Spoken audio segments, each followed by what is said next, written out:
Welcome everybody to the financial webinar on improving your credit score. We're going to be recording this in a moment and then we're going to start recording soon, but that was just Phil, who's my colleague at Wave Community Bank, come and join us today. So hopefully everyone can see my screen okay? And we're going to just take you through some of the things that we're going to be talking about today. And I'm just keeping an eye on for letting people into the room as well. So the things we're going to cover today are how to improve your credit score, understanding what your credit score actually means, some of the challenges you might have, and getting some help when things go a little bit wrong with your credit score. So first of all, understanding your credit score. So each time you use a service, it impacts on your score, and your behaviour is influenced whether your score goes up or down. So as we spend money, then everything we do, spending money, can affect our credit score. So just be mindful of things, how we spend money, how we use credit, because each time we do it, it will affect our credit score.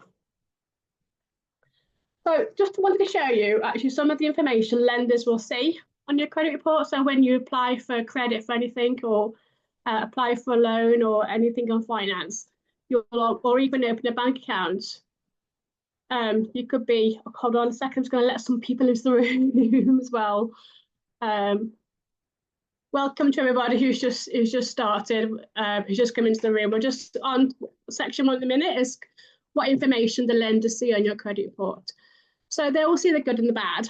So they will see your personal information, where you live, your previous addresses, your name and date of birth. They'll also see any records, whether you've paid on time, some of the things that you may have, how much money you recently spent on, but they'll also see any CCJs or debt or bad credit that you've had, or even any fraud and stuff. So if you missed a payment, they will see that as well. So some of the things that are really important to avoid if you want to have a really good, healthy credit score, is one of them is really not to miss any payments due. So hopefully that all makes sense. Right, so know your credit score. There are lots of ways you can look at your credit score, and there are actually different providers. And not all the credit scores are the same. They don't all use the same scoring. So what is a score with one might be a really good score, be a really poor score for another one. So for this one, we're going to look at Experian. But just bear in mind that if you compare sources, then actually they won't all be the same. So a good credit score for Experian is 999, and some of them, a good credit score might be 500, but on the Experian, actually 500 will be quite a poor credit score. So again, just be careful of when you're looking at credit score, which agency you're using. And it'll look a bit like the picture. You'll get a good credit score. And you can, for sources like Experian and a few others, you can actually do this for free. It's actually a really good way just to keep an eye on your finances as well. And because by knowing your credit score, you will know how much credit you can access. So actually, it's a really good idea. If you are getting a free trial, sign up, and then don't forget to cancel it after the free trial. And really don't be paying for things like this, because there's so much free resources out there. So the higher the credit score, the higher chance of getting the best credit score. This is why having a good credit score is really important. And this is because of risk-based lending. So if you have a really positive credit score, then you're likely to be offered a lower rate on any loans. So, and that's really the crux of why having a credit score is really, really important. And there are some things that we can all do to help improve that, which you might not know about. So we're going to do some quite practical tips on things you can do to improve your credit score. But this is probably one of the most important things to access cheaper finance, is actually having a really good credit, is having a good credit score. So for instance, on Experian, we did a test and the credit score was 914. So which is a really, really good credit score, and we'll get good deals. So bear in mind on Experian, anything above 961 is a really good credit score, which means should you apply for a loan or anything on credit, you're most likely to be offered lower interest rates. And you might not even be aware of it, to be honest. It's not always that easy to find out. But if you're having a really poor credit score, that's obviously one of the main reasons why you might get refused a loan. Or alternatively, get higher rates on a loan. And this is how a lot of banks work and loans work as well. So unlike most banks, so Wave Community Bank as a credit union, actually we will look at a credit score, but we won't just look at a credit score by itself. There is a person involved in every single application form. So if you have got a poor credit score, then credit unions are more likely to loan to you. However, they might not always be able to because of affordability. So they'll do more tests to see if it's something you can afford. So just bear that in mind. If one loan company refuses you, another one might, but actually just be careful. The more applications you do, the lower the credit score will be. So it's a risk worth looking at. But here's an example of some of the things that you might see when you do a credit score.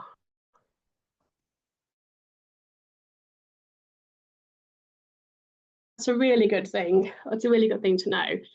So payment on time, late payments are really will affect our credit score quite considerably. So if you can pay on time for everything and pay regularly, you'll learn a bit later. Actually, it's better to pay an assurance on a monthly basis rather than a yearly basis, because that helps our credit score because we're paying more regularly. So obviously any CCJs and defaults will have a really serious effect on the credit score as well. By not opening a bank account in 6 months. So if you haven't opened a bank account when someone does a credit score on you, if you haven't opened a bank account in the 6 months ago, you get points for it. So opening lots of accounts or making lots of applications for credit will also have a detrimental effect on your credit score. One easy one and free one is be on the electoral roll. So if you're on the electoral roll, you get points as well. So that can also help your credit score. And that's something hopefully we can all do quite easily. If you're using 30% or less than your credit limit, so if you've got a credit limit on your credit card, for example, and you're not using that limit, your 30% you're left on your limit, actually that also helps your credit score because it means you're not at the end of your credit. And that's also a really good way to increase the credit score. So if you have got a large limit on your credit card, don't be tempted to use the whole amount. It's always good to not use that whole amount. And again, as I said, paying assurance on a monthly basis as opposed to annually, because we're making regular payments and we're proving that we can manage our money on a monthly basis, it's really good for credit score. Obviously, it might cost you more in the end, but actually, if you're looking to increase your credit score, then another quick, easy way that we can do as well. So here's some of the points that Experian might do. So if you can, for not using all your credit limit, it's 90 points. So by not using all of your credit card, you can add 90 points to your credit score really, really easy. By having low credit card balances, that's another 60 points. By not opening a bank account, it's 50, and so on and so on. So there's things that we can do quite easily that affect our scoring. So it's worth looking through the scoring chart and seeing how we can increase our credit score. And you will notice that the minus figures on the right-hand side are more than the plus figures. And that's because just the seriousness of missing payments. So missing payments is a really, really big thing. Service defaults and CCJs. So at all costs, if you can, try and avoid those. I know some of them, sometimes they seem quite attractive to say that if you declare yourself bankrupt, you don't have to pay all this money back, but be aware of the effect it has on your credit score, and you might not be able to get credit in the future. So hopefully that helps with some of the points that you can do. Take note of any of the points that you need to. So what else can we do to reduce the chance of accessing credit? So we all know things change, and we've divided it into personal and business. So we know that changes in employment are going to happen, income, relationships, all those things will reduce the chance of accessing credit. for instance, if you're applying for a loan and you see high levels of gambling, you're less likely to be accepted for a loan because you'll be considered high risk because of the amount of gambling. Obviously, also look at affordability and your income.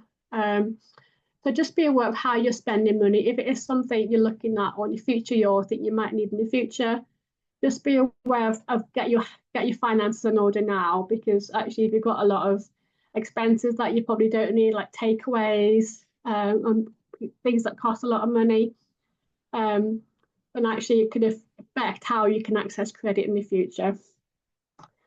And borrowing, I just wanted to draw your attention to the one at the bottom, which is the buy now, pay later schemes on Klarna, and some of the warnings that are going to come out. So if you apply for a loan, for example, and on your credit report, lenders can't see the information on Klarna. But with open banking, when you do apply for a loan, what we can see is that you're paying an amount to Klarna, which means that lenders don't know how much debt you're in if you're making repayments to Klarna, which is a big warning light for a lot of lenders. So if you are using those kind of schemes, you might have to wait until you pay those off before then you apply for any loan in the future, because it is a big thing. But it's the unknown. It's not because lenders don't know how much actually you're borrowing. So I think that'll change in the future. I think financial regulations will affect the buy now, pay later schemes. But for now, and any of those buy now, pay later schemes that you're using and you're spending money each month from your income that's going out, and lenders don't know how much debt you're in, then actually it's a warning. So I just wanted you to make you aware of that, really. So hopefully that bit of information helps. If there is any information wrong on your credit score, if you're getting bad reports, if you can dispute it, and there's information and things that you can do. You can write letters, you can make a notice of correction, because sometimes they do have wrong information, and you can ask for your credit report. So if you do have any problems with the wrong information, then you can of course challenge it, and you have rights to challenge it. And if you don't get any further with them, then you can speak to your financial ombudsman, who will act on your behalf and find out what's going on. But if you ever apply for a loan and you get a bad credit report on something that's not quite right, then do challenge it. Would encourage you to challenge that. One of the ways that also might affect you is if you're reaching the end of your credit line. And what that means is if you maxed out on all your credit cards, if you've got to the credit limit, if you've got a really good credit history, but actually you have no more money to spend, then actually that just means you're reaching the end of your credit line, and actually you could be a bigger risk for lenders because you have no more income but your expenditure is increasing all the time because you're paying for debt.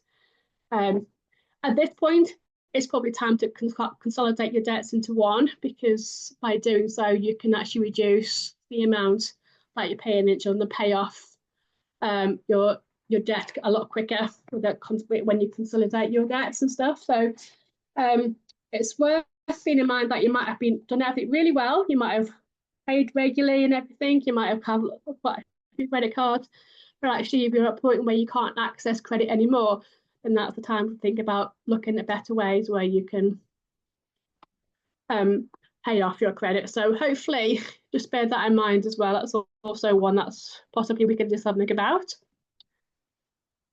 If you are struggling financially, and we know a lot of people are, we're still in the cost of living crisis. Our income is not as good, might not be as good.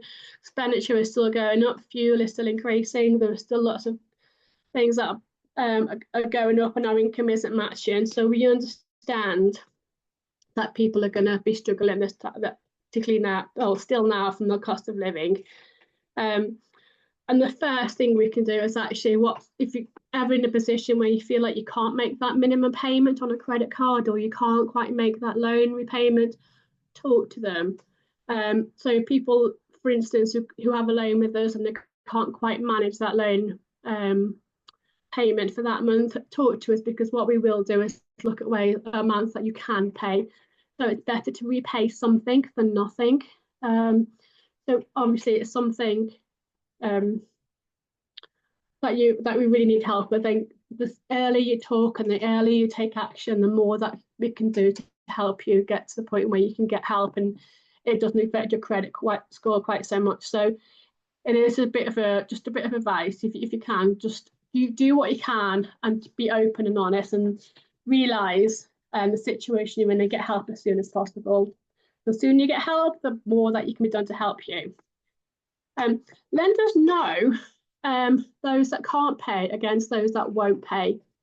So if circumstances change, for instance, like you lose a job or your relationship breaks down or you have to move house very quickly, then actually that goes into the can't pay. And again, the more, if you're in that situation, talk to your lenders as quickly as you can, because the more likely you are, you will get help. So we know that these things are often temporary. So quite often we'll wait until you get back on your feet before you need to pay back, and payments can be frozen for a temporary basis. So it's worth looking at those. If you're in any of those situations, talk to your lender, talk about freezing payments and see how they'll work with you on getting the money back. The ones that won't pay are the ones that ignore emails, letters, can't get in contact, move address, don't tell us. Those are the ones that are probably more difficult to do anything with. So my encouragement is don't get into that situation if you can help it. Always stay with it. Can't pay, it's because you can't pay a bill rather than you refuse to pay something. So work with your lenders and anything you can do so you don't fall into that trap of won't pay bills or ignore letters or phone calls. Then it's really in a difficult position to actually help. So advice is take control of your debts.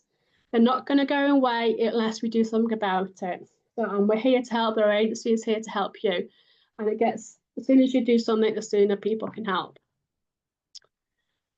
There are lots of charities, as I said, that you could go to for help.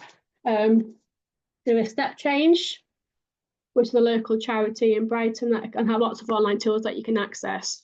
Obviously, Citizens Advice are here to help you. They might have a waiting list, but actually, as soon as you can, talk to them. They offer really good advice. So if you're national deadline, and we have another session on Monday, the 17th of March, which is about managing your budget. So if you have a lot of debt and you need help with, what we can do is look at ways where you can help manage that debt in a better way and then actually help you move your money forward and get some help with money management on the process.